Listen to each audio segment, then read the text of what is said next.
Meghan Markle and Prince Harry brought their children to the United Kingdom as they joined the royal family to celebrate the Queen's Platinum Jubilee.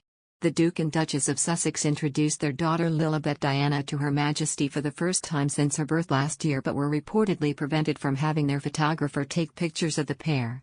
Royal author Christopher Anderson claimed the decision was likely hard to accept for the couple as it broke with the tradition even their son Archie was allowed to follow when he was born. Speaking to Royal US, Mr. Anderson said, "We now know that the Queen, well, the men in grey who really handle things, would not permit the Queen's photograph to be taken with Lilibet.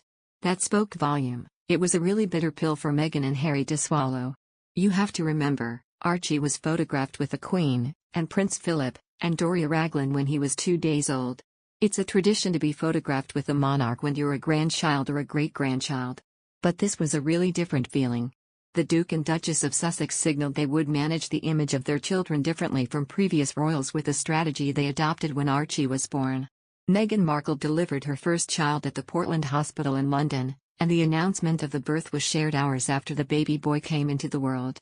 Buckingham Palace traditionally announces when labor has started and confirmation of the arrival is provided within minutes. Royal mums have also been pictured with their newborns on the steps of their hospital of choice, a tradition set under Princess Diana with Prince William and Prince Harry. But Archie Harrison was introduced to the world days after he was born at a private photo shoot with only 2 photographers in attendance. He was later pictured in the arms of his mother as the Queen, Prince Philip, and grandmother Doria Raglan looked at the newborn. He also received a royal baptism at St. George's Chapel in Windsor, donning the royal family's traditional Honiton lace gown and receiving water from the River Jordan from the lily font.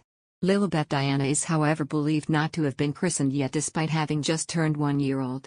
Speculation arose ahead of the Sussexes' arrival in the UK about Lilibet being baptized in the presence of the Queen and Prince Charles, as did her brother and most of her cousins.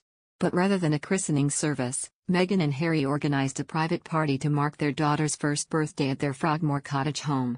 Reports have indicated Harry and Meghan might wish for their daughter to be christened in the US. The couple returned to the United States as the royal family marked the end of the Platinum Jubilee with the People's Pageant outside Buckingham Palace on June 5. Another news, Meghan Markle has been described as a good cop to Prince Harry's bad cop, in relation to his soon-to-be-published tell-all memoir, a royal expert has claimed.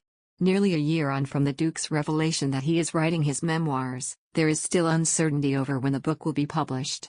Members of the royal family have been concerned for a while now about what bombshells may appear in the tome, and with the rift between the Sussexes and the Cambridges growing ever wider, with Harry and Meghan feeling snubbed during the Queen's Platinum Jubilee celebrations, there are new fears about what will be included in the Penguin Random House publication. The delayed release will be music to the ears of senior members of the firm who have been troubled by the Sussexes ever since they were downgraded to non-working royals and moved to the US. Harry was described as bad cop to Meghan's good cop by royal commentator Richard Eden last year, for continuing to dig up stories about the royals. He said that contrasted badly with the feel-good news coming from Meghan. "I do think we are getting a sort of element of good cop, bad cop with Meghan and Harry isn't coming out well," he explained at the time. "Last week we were on this program talking about the big Sussex announcement, which was a Meghan TV project for Netflix, and that was all very positive about her as a feminist role model. And the next week it's bad Harry, he's going to be spilling the beans with his tell-all memoirs." This seems to be a narrative that Harry is falling into, that he's the one making the claims, making the allegations, and Meghan is rising above that.